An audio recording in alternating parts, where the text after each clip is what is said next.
Varicose veins తో బాధపడుతున్నారా? దసరా సందర్భంగా ఉచిత కన్సల్టేషన్, సర్జరీపై 20% వరకు డిస్కౌంట్. దేవి దుర్గమ్మ, శ్రీదేవి దుర్గమ్మ, దేవి దుర్గమ్మ, శ్రీదేవి దుర్గమ్మ. నమస్తే అమ్మా. నమస్తే తల్లి. దసరా నవరాత్రిలో భాగంగా 10వ రోజు అవతారం గురించి, విశిష్టత గురించి, మహర్నవమి కూడా కదమ్మా, తెలియజేయండి. అవునమ్మా, ఈ సంవత్సరం 11 రోజులు రావడం అంటే నవరాత్రులు 10 రోజులు వచ్చాయి తిథిద్వయం వల్ల. అందువల్ల మహర్నవమి 9వ రోజు కాక 10వ రోజు వచ్చింది. పేరే ఏమన్నారమ్మా? నవమిని మహర్నవమి అన్నారు. నవములన్నింటిలోకి చాలా పెద్దది. ఒక నవమి ఏమో రాముడికి సంబంధించింది, రామనవమి. ఇది మహర్నవమి, చాలా గొప్పదైనటువంటి నవమి. ఎందుకు అంటే ఈనాడే అన్ని యుగాలలోనూ జగన్మాత భిన్నమైన అవతారాలు ధరించి రాక్షసులతో యుద్ధం చేసి రాక్షసుల్ని సంహరించింది. ఈ రోజు ఉన్నటువంటి అవతారం మహిషాసురమర్దనిగా కనపడుతుంది మనకి. ప్రధానం మహిషాసురుడు. దుర్గా అనేటటువంటి పేరు పెట్టినవాడే మహిషాసురుడు. ఆవిడికి దుర్గా అని కంగారు పడి పిలిచాడు. అది ఆవిడికి స్థిరమైపోయింది ఆ పేరు. అలా ఉన్నటువంటి ఆ దుర్గా 9వ రోజున అంటే 8వ రోజున వాడు వెంటపడి దుర్గా దుర్గా అందుకోలేకపోతున్నానని వెంటపడ్డవాడు. వాడిని 10వ రోజు ఈవిడ మహిషాసురుని సంహరించాడు. ఈ సంహరించటానికి గాను వాడు ఏ రూపం ధరిస్తే దానికి పైన ఉన్న రూపాన్ని ధరించింది. వాడు కామరూపుడు. చిట్ట చివరికి అన్నిటికన్నా నా అసలు రూపమేమేమో అని మహిష రూపం ధరించాడు. దున్నపోతు అన్నమాట. ఆ రూపాన్ని ధరించినప్పుడు శూలంతో అతన్ని సంహరించడం జరిగింది. మహిషమస్తక నృత్త వినోదిని స్ఫుటరణన్మణి నూపురమేఖలా జనన రక్షణ మోక్ష విధాయిని జయతి శుంభనిషూదిని అని మహిషాసుర మర్దనిని మనం కీర్తిస్తాం. అయ్యగిరి నందిని ఆ మహిషాసుర మర్దని స్తోత్రం 17 శ్లోకాలు అనుకుంటా, పెద్ద పెద్ద శ్లోకాలు మనకు కనపడతాయి.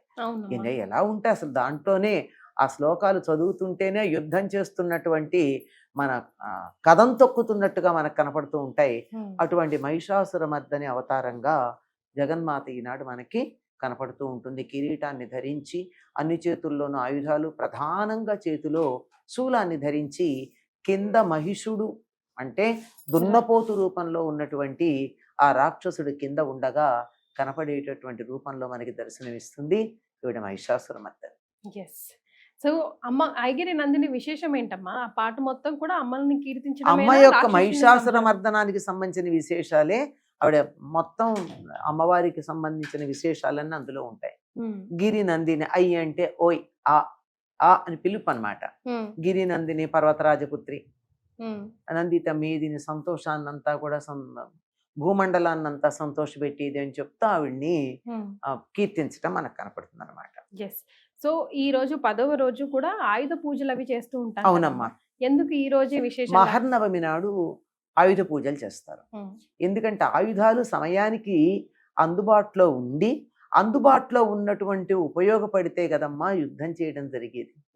యుద్ధం చేయడానికి ఆయుధాలను తప్పనిసరిగా ఉపయోగించుకోవాలి.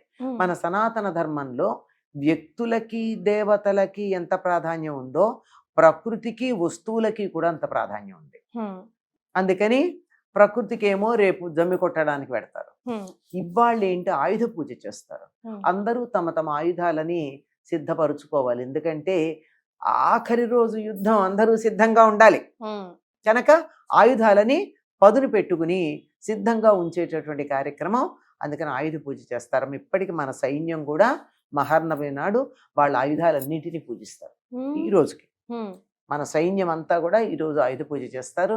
మన ఇళ్లల్లో కూడా అందరూ ఇంట్లో ఉండే కత్తులు కటార్లు ఎవరిళ్లల్లో ఉన్నా ఆడుకోవడానికి తెచ్చి పెట్టుకున్నటువంటి ఎయిర్ గన్స్ లాంటివి ఉంటే వాటిని కూడా ఇవాళ పూజ చేస్తారు. కత్తులు ఉంటే వాటన్నిటిని పూజ చేస్తారు. అందరూ తమ తమ ఆయుధాలు ఏముంటే వాటిని పూజ చేస్తారమ్మా. వాటన్నిటిని కూడా అవి మన ఆయుధాలు కావా? అవి లేనిదే మనం పనిచేయగలుగుతున్నామా? వాటి సహకారంతో కూడా పనిచేస్తున్నాం. సాధన సంపత్తిని అంతటినీ కూడా మనం పూజించేటటువంటి రోజు మన మహర్నవమి. ఇంకా గట్టిగా చెప్పాలంటే ఈరోజు మేము చదువుకునే రోజుల్లో మేము కత్తులు కటార్లు వాడేవాళ్ళం కాదు గనక మేము పుస్తకాలును కళాలు అక్కడ పెట్టుకునేవాళ్ళం.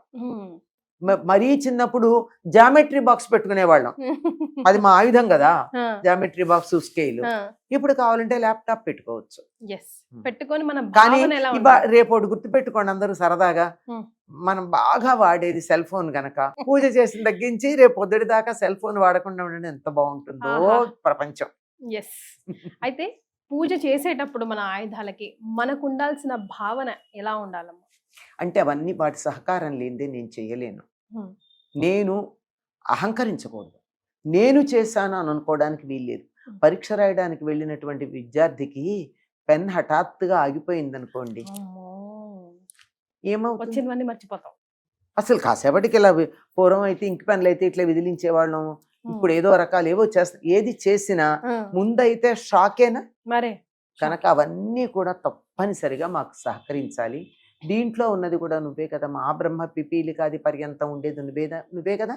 కనుక మమ్మల్ని రక్షించవలసింది, కాపాడవలసింది. మేము చక్కగా అన్ని మా పనులను, మా కర్తవ్యాలు ఏవైతే ఉన్నాయో వాటిని చక్కగా నిర్వర్తించేట్టుగా సహకరించమని ఆ తల్లికి ప్రార్థించుకోవడం అంతే.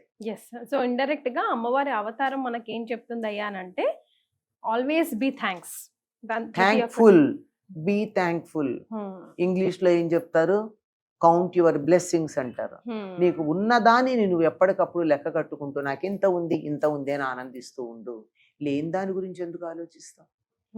ఉండకూడనిది ఏదన్నా దరిదాపుల్లోకి వస్తుందేమో అని భయపడుతూ ఉండు. ఒకవేళ నాలో దురాలోచనలు వస్తాయేమో దూరంగా నెట్టేయమని అడుగు. సదాలోచనలు ఉంటే వాటిని పెంపొందించుకునే ప్రయత్నం చేయి. అది అమ్మవారి పూజలో మనకు కనపడేటటువంటి అంతరార్థం. అష్టమి నవమి జనరల్ గా ఏదన్నా మంచి కార్యక్రమం చేద్దామన్నా, బట్టలు కొనుక్కుందాం కొత్తవనుకున్న ఆఖరికి అష్టమి నవమిలు ఉన్న ఈ రోజు మంచి రోజు కాదు అనుకుంటాం, కానీ ఇది మాత్రం మహర్నవమిగా చెప్పుకుంటాం. అవునమ్మా, ప్రతి దానికి కూడా మనం ఇలా అనుకుంటాం గనక వాటికి ప్రాధాన్యం ఇస్తూ దేవతామూర్తులు అవతరించడం, సత్కార్యాలు చేయడం జరిగింది. ప్రతి తిథికి ప్రతి రోజుకి కూడా ప్రాధాన్యం ఉంటుంది, కానీ చేసే పనులను బట్టి, ఏం పనులు చేస్తావు అన్న దాన్ని బట్టి కొన్ని పనులకు ప్రాధాన్యం ఉంటుంది. ఆ తిథి కొన్ని పనులకు కొన్ని తిథులు ప్రాధాన్యం ఉంటుంది. చాలా సంతోషం అమ్మ, మహర్నవమి విశేషాలు తెలియజేశారు. ధన్యవాదాలు. సర్వమంగళ మాంగళ్యే శివే సర్వార్థ సాధికే శరణ్యే త్ర్యంబకే గౌరీ నారాయణి నమోస్తుతే.